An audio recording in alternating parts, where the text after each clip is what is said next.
Hey, if you've ever been to high school, then you remember those long and boring standardized tests you'd have to take every year to determine whether or not you're going to the next grade.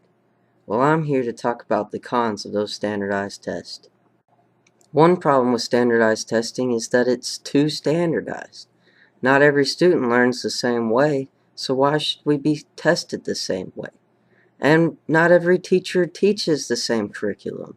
I mean, it's been too often that I've been passing a teacher's class and on the test I totally bomb it because it's not what the teacher's been teaching me. I mean, I could ace the class, but then the test comes along and I just totally fail because it's too standardized and not to what I've been learning. Another thing is that these standardized tests aren't a true measure of innovation or critical thinking. I mean, just because I fail this test doesn't mean I'm not going to be the next entrepreneur or inventor of some crazy awesome machine. But that's basically what the standardized testing is going to say.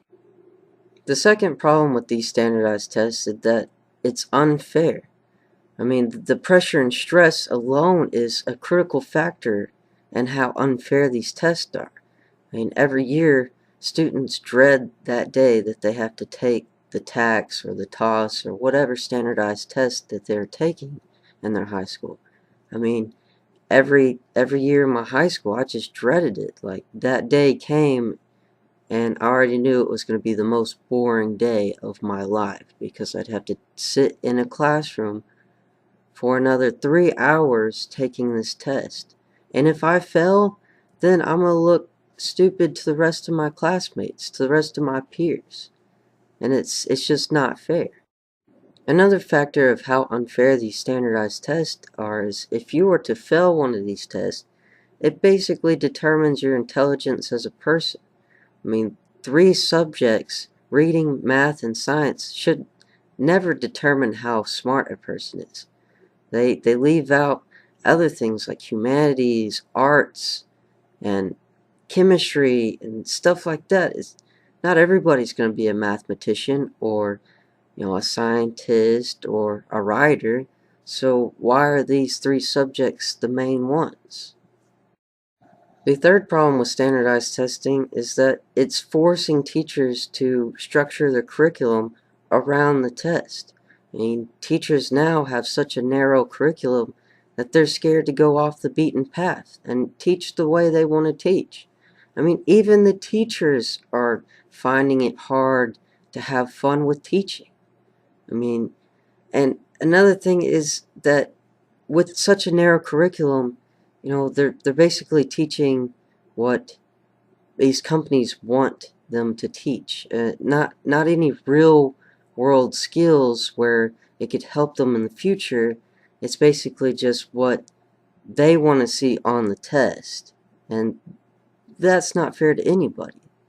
I mean, some of these little math problems on these tests I used to take have no use right now. I never used them besides that one time on that one test in that one class. I mean, I wish they'd have a standardized test about how to fill out taxes or how to, do insurance because I have no idea how to do that. That would really help me out in the real world. With all these cons to standardized testing, I'm surprised to still see it in use. I mean, I wish it would just go back to the way where teachers could teach what they wanted to teach and students could learn the way they wanted to learn. I mean, everybody's entitled to the freedom of their education. And nowadays it's more of a drill-like structured curriculum, and that's not the way it should be. I'm Tyler Dawson, and I'm against standardized testing.